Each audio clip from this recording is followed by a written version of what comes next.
Should I remarry the person who cheated on me 7 years ago? I, now a 49-year-old female, married my boyfriend Simon, now a 52-year-old male, when I was 18, and our marriage lasted for 24 years. Apparently, we had a very successful marriage, with 3 children, 2 boys, and 1 girl. Simon used to live out of the city for weeks on business trips, and most of his trips would be to North Carolina. One day, a very close friend of mine told me that my husband was cheating on me. It was shocking for me, but I didn't react immediately. Instead, I decided to investigate the matter before talking to him. After a week, he went on a tour and booked a room and paid for it from our joint account. From the room bill, I learned about his location. The next day, I flew to Carolina and reached the hotel he was staying at. At the reception, I showed my identity and bill to the receptionist and requested her to let M room number, saying my husband was not picking up the phone, and I pretended as if I was worried about his safety. The receptionist directed me to the room where he was staying with his mistress, Emma, 26-year-old female. Upon reaching the door, instead of ringing the bell, I knocked on the door forcibly, again and again. Hearing this, he came out half naked, and his mistress was sitting on the bed. When he saw me, his face's color faded away, and he tried to put on his clothes and rushed to talk to me, gripping my hand. I freed my hand from his grip and left the hotel, saying, "Let me see you at home." When he returned home in the evening, we had a serious fight, and it was the last straw in our marriage, leading to divorce. At that time, our 2 sons were adults and had moved out, but our daughter, Ebba, 7 years old at that time, was living with us. During the court proceedings, the judge, as is the convention, granted custody of our daughter to me, the mother.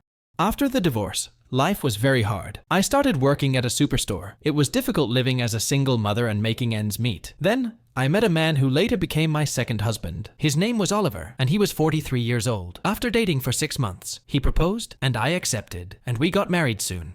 But our marriage didn't last long, and he turned out to be the worst man I have ever encountered. Calling him evil would be an insult to Satan. Oliver worked a work-from-home job, and I would leave my daughter at home while I went to the store. One day, I took a half day because I wasn't feeling well, and returned home around 2 p.m. When I arrived home, my daughter was not in the living room, and I saw Oliver leaving through the gate. His face turned pale when he saw me. I asked Oliver where he was going and where Ebba was. He said he was going to the store and that she was in her bedroom. My sixth sense warned me that something was wrong. I quickly went inside and found her weeping in a corner. When I asked her what had happened, she told me that her stepfather had beaten her. She couldn't explain exactly what had occurred, but the red stains on her clothes told the whole story.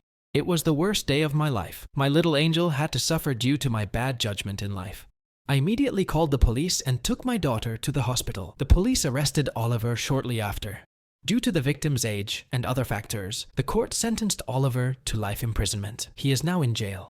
This incident was devastating and shook me to my core. I initially tried not to let the news reach my first husband, Simon, fearing he might fight for custody. However, he learned about it from someone else and reached the hospital in the evening and remained very supportive until our daughter was back home. I didn't care about his being supportive because, after all, Ebba was his daughter also.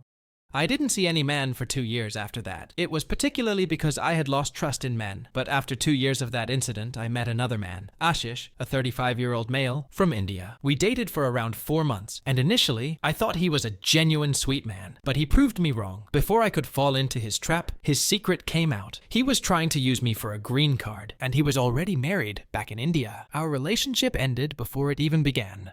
After Ashish, I promised myself that I would never enter into any romantic relationship. I didn't date anyone for the last 3 years. However, I have always been in contact with my first husband, Simon. This is primarily because of our daughter, Ebba. We keep each other updated on our lives, but we don't talk much about it. Last week, Simon called me and asked to meet him alone, which was unusual. We had been meeting with the kids present after our divorce, but this was the first time he asked me to see him alone. When I visited him on the weekend, he confessed his love for me and asked me to marry him again. He told me that he ended things with his mistress the same day he was caught and hasn't dated anyone since. He said he only loves me and has been waiting for my return. He proposed to me the same way he had 31 years ago. However, I told him that I would give him my decision after some time. When I discussed it with my family, they all suggested that I should remarry him. Not only my siblings and parents, but also our children and grandchildren are very excited. I also feel that we understand each other, and it was my hasty nature that was responsible for our divorce. If I had worked with him on our relation, we might have led a different life. However, sometimes I fear that I might have to endure all of that again, and because of that fear, I am very reluctant to say yes. So, should I remarry the person who cheated on me 7 years ago or not?